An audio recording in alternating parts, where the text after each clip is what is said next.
I'll give you four differences between patriotism and nationalism. Number one, patriotism is devotion towards the country. Nationalism is loyalty to the nation. Number two, patriotism is feeling proud of what the country does. But nationalism is feeling proud no matter what the country does.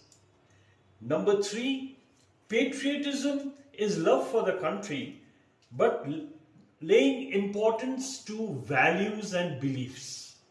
But nationalism pertains to bringing about unity through cultural heritage, cultural background, including language.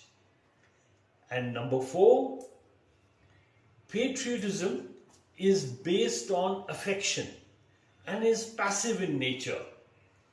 Nationalism is the feeling of superiority and can be aggressive. Wishing you all a happy Independence Day.